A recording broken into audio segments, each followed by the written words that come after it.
Hi, in this video I'm going to show you 10 key pivot table formatting techniques that will take you from a shoddy default pivot table like the one I got on screen right up to this classy looking report with matching slices, etc. Let's go for it.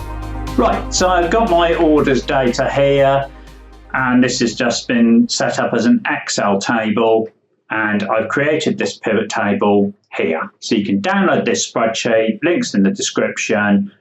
No details required, anything like that, straight down on your PC so you can work along. So I'm going to start from this default pivot table, which is something that would just appear on screen without any formatting.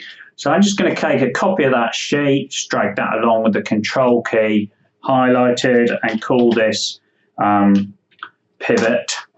And I'm going to apply the 10 steps that I just did to get it to look like this with the matching slicer.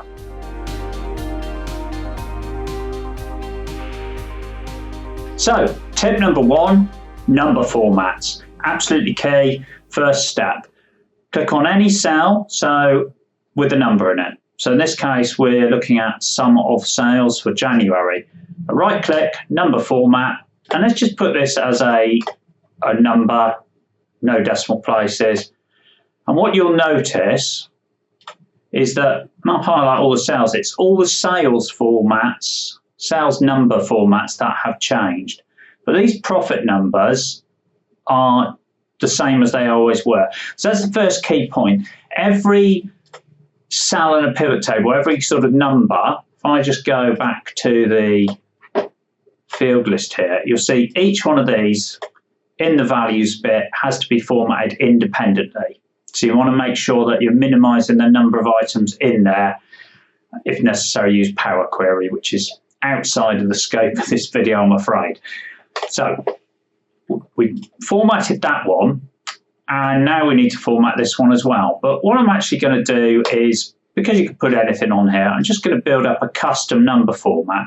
Now, I've already done this ready in this video, and all I've done is put like a single decimal point, and then I put a comma at the end of each format number, so the positive and the negative. And what that's going to do is make it show the numbers in thousands, because I notice most of these numbers are in thousands anyway. So when I do that, you'll see we get, you know, much smaller numbers on the profit, and then we can do the same on here, custom down to the bottom. Much better already. That's tip number one, number format.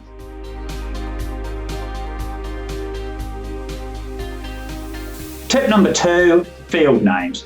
Now you can see we have in here sum of sales, sum of profit, and don't like it. Select the two names or any, combinations of names. Control H for find and replace. Type in sum of and just replace it with nothing and hit replace all. And that gets rid of all of that. Now, what that's actually done, I'll close that, is if I click in there, F2, you'll see it's actually left the space at the beginning. If I tried to get rid of that space and hit enter, I'd get an error because the field name exists already. So that sort of little trick of just replacing sum of ensures that you've got a space in front of your name and you're not going to get any kind of problems like that. So already I think we're looking a lot better.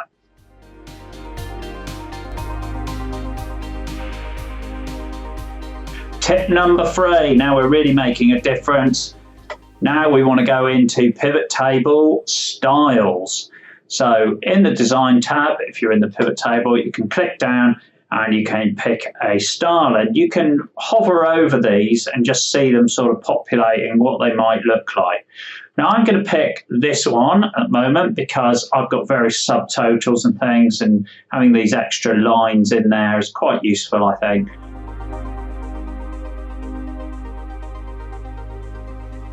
Next up, modify your styles, create your own style.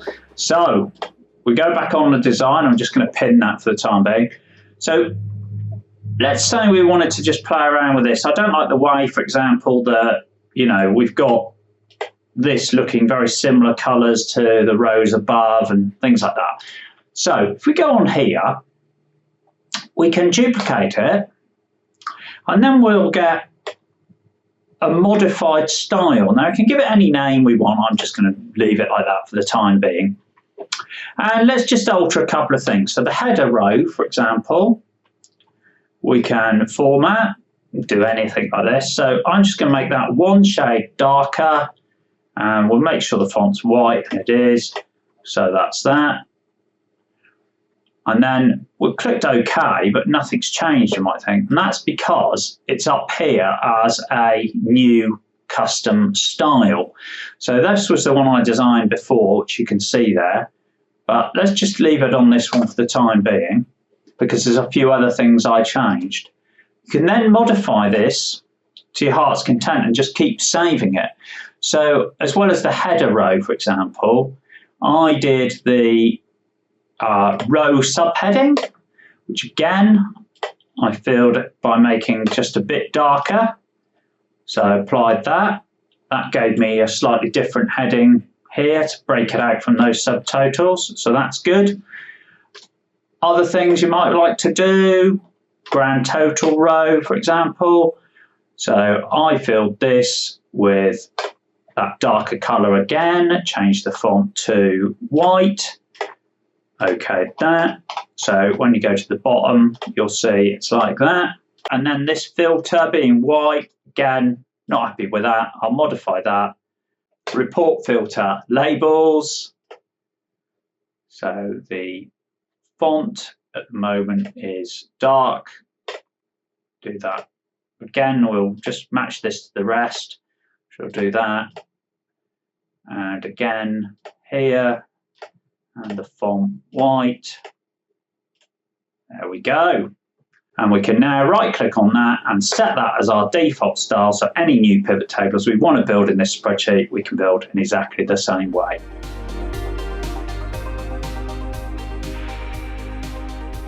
Tip number 5, really quick one.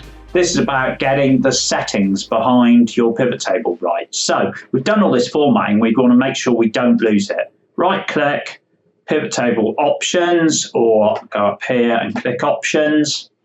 And these two settings are key. Either auto fit or don't on refresh, but definitely preserve cell formatting. I'm going to click on auto fit for the moment. And then one other thing is these buttons here, we can get rid of the plus or minus buttons, and we can get rid of the field headers, which we definitely want to do. And so that's now looking pretty damn good.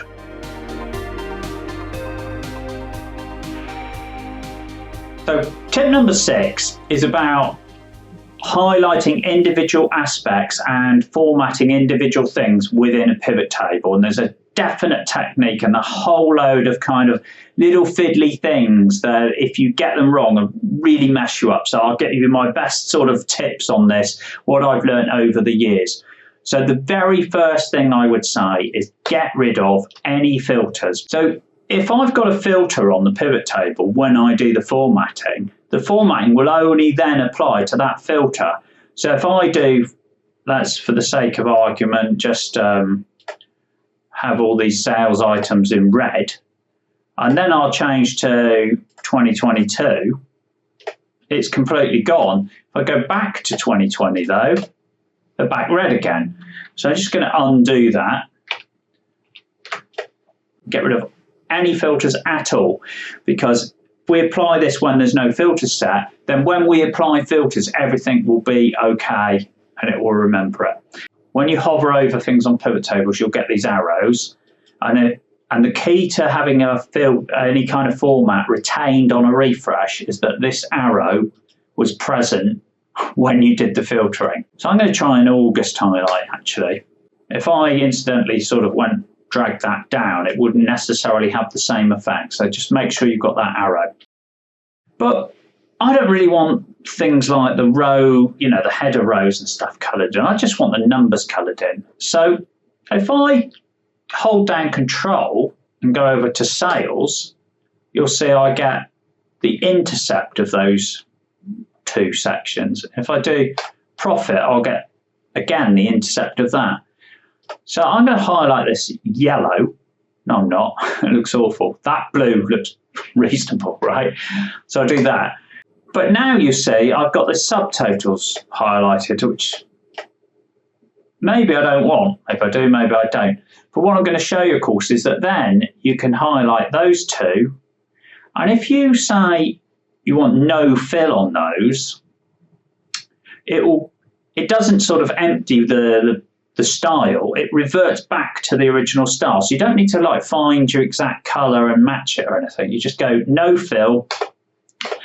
And there we have that. That will withstand a refresh, as you can see. So go back on all, because what if I wanted to highlight, say, this, just the profit for the grand total? Now, there's a bit of a quirk in here, because if I highlight just the grand total there and then click on, hold down Control, click on just the profit, it actually highlights both the sales and the profit. It's kind of annoying. So let's just make that, you'll see where I'm going with this in a minute. We'll make that one shade darker, and also incidentally highlights the total, grand total there. Again, it's going to withstand the refresh. But then, of course, what you can do is remove the sales formatting by doing no fill on it to go back to the style.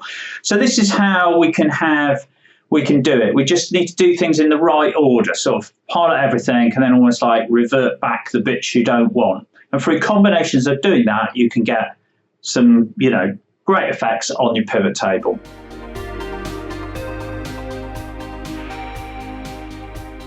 Right, now we're really getting going. So, conditional formatting. Let's say we want all the profit heat mapped. We just click on one profit cell, a bit like we did for number formatting really. I'm going to go up here, I'm going to pick this sort of green and red one here.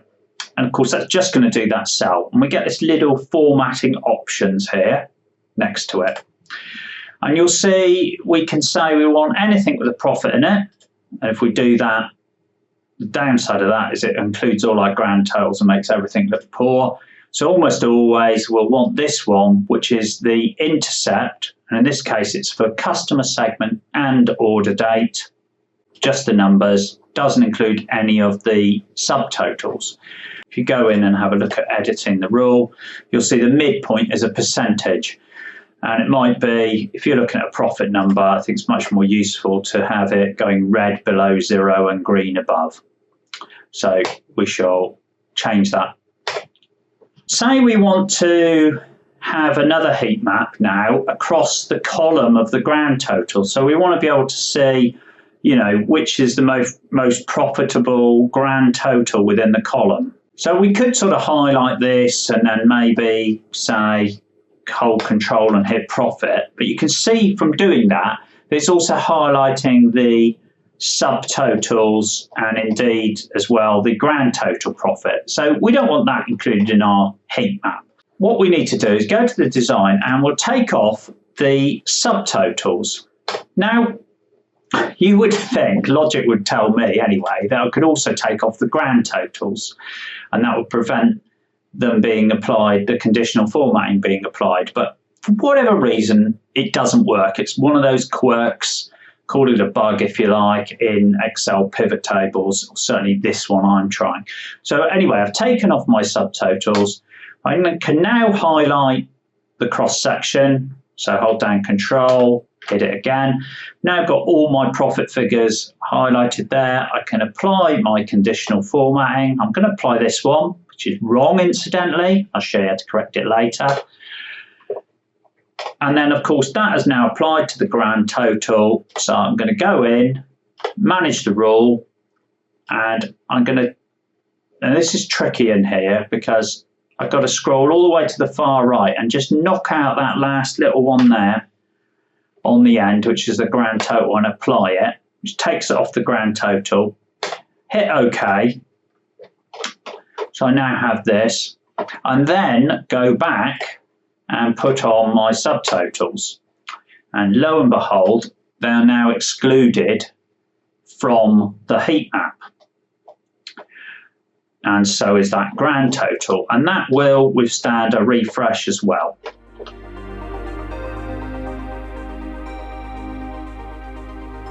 this is got something wrong. So we're showing more profitable numbers as red. Let's go in and modify this and change the colors around. So if I go to manage rules, now once you've set a color scheme there, you go to edit a rule. The annoying thing is that this red and this green are by default not included in your color palette. So the way you have to do it, I've got them here, but you'll see how I got them here, is I clicked on more colors and hit OK, and that makes it then appear in the color palette. So if I demonstrate with this one, it's not there at the moment. More colors, hit OK, and now when I go down here, it appears. So it's easy for me to just swap that to red and swap that to green. And while I'm here, I'm going to change it to a number 0 and hit OK and hit apply. And what that will do is everything should be roughly green, but any losses will now stand out in red or orange, which they do.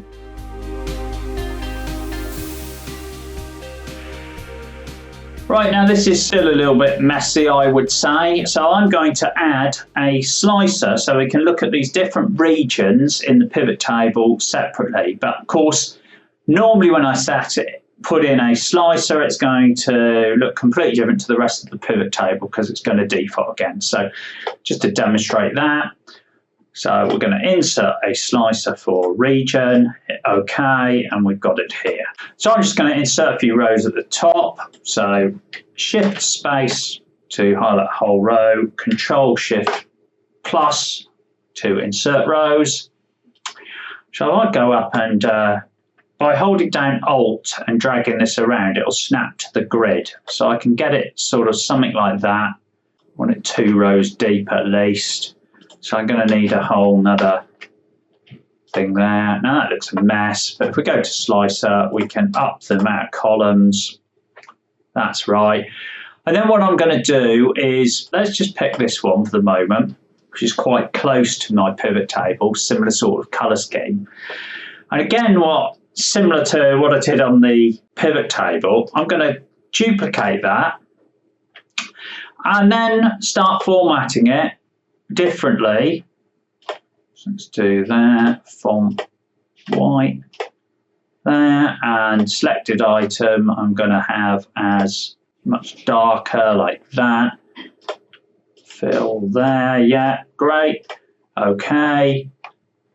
And if I go up to my new slicer there, you can see everything jumping about and it's working.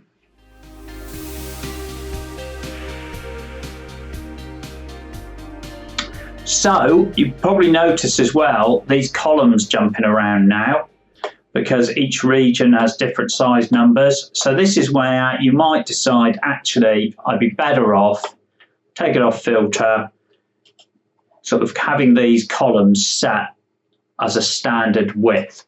So once I've got it lined up with my slicer, I'm going to go back to the options. I'm going to untick this auto fit, and that way then, now as I go through the various different regions, I'm basically getting everything sort of staying in line.